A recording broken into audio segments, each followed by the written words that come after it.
Salut l'équipe, Bitcoin ETH, c'est incroyable et impressionnant les gars. Je vais vous montrer les indicateurs, les positions de ces cryptos, c'est vraiment complètement fou. Et hier, ce qui fait que j'ai pris une petite position, vous allez voir, c'est vraiment chirurgical et c'est toujours impressionnant à voir. C'est pour ça que l'analyse technique, ça reste quand même mon dada. Le BTC ce matin, même si ça bouge là dans tous les sens, là on est à 67 000 $, plus 4%, Ether qui rebondit un peu moins sur ce rebond, 3260 $, grosso modo on prend un petit 2%. Ce qui est intéressant de voir sur la map, c'est Crypto Klebar quand même qui prend un joli 4%. On a aussi une belle perte du côté de Bitcoin Cash, 4,6%, Uni 5%, et quand on descend en bas dans le top, on a XMR qui prend un joli 10%, c'est peut-être passé quelque chose avec une petite news. On a STX aussi 9,4%, RNDR qui prend un joli 6%. Dans le top 40, on a OKB et TAO qui prennent 4%, et quand on arrive dans le bas du top 50, c'est surtout EMX qui prend un joli 5,2% à la 48e position. Les gars, vous allez voir, c'est vraiment, tout est chirurgical et impressionnant. Regardez, notamment du côté de notre ami Ishimoku. Donc là je suis sur le BTC Daily, regardez cette petite mèche, elle a été chercher le bas du nuage. Alors il en manque quelques petits points, mais ça c'est rien de dramatique, hein. C'est vraiment toute cette zone, évidemment, puisque quand on a un nuage descendant comme ça peut être un peu moins précis. On a réussi à ne pas clôturer dans le nuage avec cette grande mèche, donc on a tenu le support des 65 200 ce matin, on repart, c'est vraiment très très beau. Bien évidemment c'est pas le premier indicateur, mais là c'est vrai que c'est assez encourageant. Alors je serais quand même pas surpris qu'on continue de la latéraliser juste ici, mais en tout cas les 63 400 on les a bien front run, et ça c'est plutôt pas mal. Ça nous fait quand même un joli support. Ce qui est intéressant aussi, c'est de voir du côté de la Bitcoin dominance. Regardez moi cette longue trendline qui date de attendez, je vais enlever la petite pub, de 2022, de novembre 2022. Regardez, pour l'instant, la tenue, on est passé de l'autre côté. Et regardez, là, pour l'instant, on a le triangle de compression, donc on l'a cassé à la hausse. On est quasiment atteint les targets. Donc c'est là, par contre, c'est la première fois qu'on a une bougie sur la Bitcoin dominance qui clôture aussi haut. On est en train de se rapprocher avec une zone de confluence demain aux alentours des 57 points. On va voir bien évidemment ce que ça va donner. Par contre, ça évidemment, c'est quelque chose qu'on ne veut pas voir, le BTC, la Bitcoin dominance, qui est plus forte, mais on le met en confrontation encore avec une métrique qui est vraiment chirurgicale. Regardez-moi ça. Du côté, donc là, c'est ETH face à BTC. Et regardez, c'est vraiment très très propre. Alors, pour tous ceux qui ne connaissent pas, ça s'appelle une imbalance. Quand vous avez une grande bougie comme ça, avec une grosse impulsion, et ça marche aussi à la baisse, vous voyez, on laisse des zones d'inefficience, c'est-à-dire des zones qui n'ont pas été travaillées, et regardez, ça a été jusqu'à cette petite mèche juste là qu'on a été chercher. Alors il en manque juste un cheveu d'ailleurs, hop, on peut rééquilibrer, il en manque juste un cheveu, mais ça suffit d'avoir pour considérer qu'on a travaillé toute cette imbalance, et c'est pour ça qu'on était quand même sur une grosse zone de rebond. Et bien évidemment, je vais vous montrer aussi d'autres métriques. Alors bien entendu, là, ce qu'il faut impérativement, c'est que ETH se reprenne, hein, pour le coup, parce que là, on est vraiment sur le bas de la zone de travail. J'aimerais qu'on ne fasse pas un nouveau plus bas. En tout cas, on a été encore une nouvelle fois rejeté juste là, mais c'est très très propre. Et c'est pour ça qu'hier, j'ai pris un petit long du côté de BitGet. D'ailleurs, vous avez les petits liens en bonus et description. Je vais vous montrer encore plus pourquoi j'ai pris ce petit long hier. Mais c'est vraiment impressionnant ce qu'on est en train de faire. Hop, on va passer juste là. Regardez, je vais vous montrer les métriques qui sont parfaites du côté de TH. Regardez, on a été chercher les 0,618 avec un petit décalage au poil 2.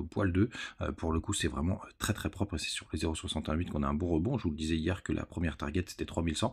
Plus l'imbalance, plus tout ce qu'on était en train de faire. Et je vais vous montrer BTC juste après. Il fallait que vous voyez, c'était vraiment une aubaine de prendre le trade juste ici. Pour le coup, je crois que je suis rentré au 3110 très exactement. Donc la target principale, quand même, sachez-le, parce que justement, je vous ai parlé de l'imbalance juste avant, c'est les 3300 tout pile. Donc à partir de là, ceux qui sont rentrés, pour le coup, c'est une bonne zone pour prendre des profits, hein, puisque regardez d'ailleurs, il y a eu tout le travail qu'il y avait juste ici, la clôture de cette bougie et la mèche que vous avez juste là, donc une zone très importante pour prendre des profits. C'est la première target et la target principale. Et je vais vous montrer aussi BTC, qui a fait aussi un truc hyper propre, hein. Regardez-moi ça, on a été chercher les 0,236 et ça a été maintenu par ce corps de bougie. Donc plutôt quelque chose d'assez bullish. Alors ça nous dit pas encore s'il nous reste une dernière vague 5 pour le coup, et qu'on aurait une 2, que là c'est une grande 3, et pour le coup que là on avait juste la 4 et qu'on aille chercher la 5 et que la 4 n'ait pas été ici. C'est encore plausible, d'ailleurs ce serait plutôt sympathique, mais ça voudrait dire qu'on aille chercher des nouveaux plus hauts et qu'après on aurait une plus grosse correction au niveau niveau du timing, c'est aussi possible les gars. Donc si jamais on vient chercher un nouveau top, là, c'est plutôt pas mal. Ce sera plutôt ce scénario qu'il faudra envisager. Du côté du Telegram, n'hésitez pas à nous rejoindre. On partage des petites news, des petites infos, etc. Et pour ceux qui font un peu de trading, il y a quand même quelques personnes qui vous accompagneront si vous avez des questions. Vous avez les bonus de BitGet, de BingX, de Mexe et de Bitmart. N'hésitez pas à en profiter.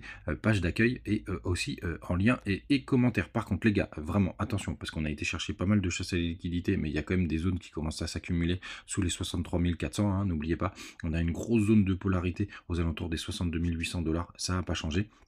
Donc il ne faut pas crier victoire trop vite. Pour le coup, évidemment, quand vous avez des grosses chutes, il y a aussi des très très gros rebonds. C'est ce qu'on est en train de voir. Vous voyez qu'il y a encore pas mal de liquidités à aller chercher au nord. Pour le coup, est-ce qu'on va aller d'abord là, ou est-ce qu'on aura besoin d'aller chercher un peu plus bas? Regardez, là je me suis passé en monthly.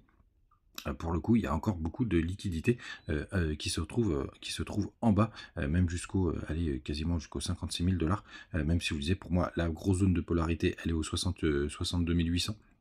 C'est pour moi la première grosse zone, juste un peu en dessous des 63 000 $. Et après, bien évidemment, vous avez aussi du côté des CME, vous avez encore toujours ce petit gap qui peut encore faire office de... où est-ce qu'il est mon contrat futur? Est-ce qu'il est ce coquin? Bon, je ne le retrouve pas, mais il n'est pas loin. Pour le coup, vous avez quand même ce petit gap. Bah, il est là, je suis bête. Et vous avez ce petit gap quand même qui est toujours ouvert jusqu'au 57 900, pardon. Donc on n'est pas encore sorti de l'auberge, les gars. Donc grande méfiance, même si ce petit rebond est assez sympathique et pourrait nous faire une dernière petite vague haussière. Cette vague 5 qui pourrait être sympa. D'ailleurs, je peux enlever, hop, ce gap, on a été le chercher directement, et surtout, et même au-dessus, on a même clôturé au-dessus du nuage sur les contrats CME, donc c'est plutôt pas mal. Du côté des inflows, c'est plutôt calme ces derniers jours. J'ai regardé ce matin, il y a juste une toute petite entrée, un peu comme hier. On a 30 millions, rien d'intéressant, rien de folichon. Du côté des indicateurs aussi, pourquoi je suis rentré en trade? Parce que les fundings du côté d'Ether étaient encore très très bas. D'ailleurs, ça continuait de baisser sur Binance. Je pense qu'il y en a beaucoup qui essayent de shorter ce mouvement, ce qui est plutôt cohérent pour le moment parce que c'est un joli rebond. On va revenir sur BTC. Vous voyez, si jamais on doit faire un M-top, c'est plutôt sur cette zone. Pour le coup, d'ailleurs, on peut aller s'amuser ensemble.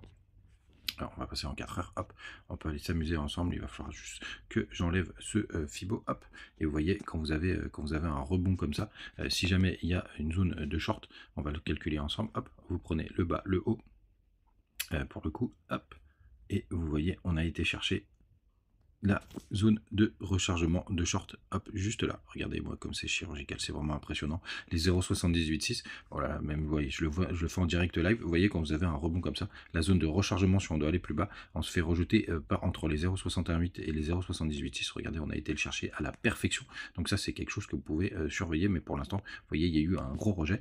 Donc c'est une très très bonne zone pour shorter, bien évidemment. Si tout le monde short, tout le monde ne gagnera pas. Et c'est là où on peut avoir des retracements.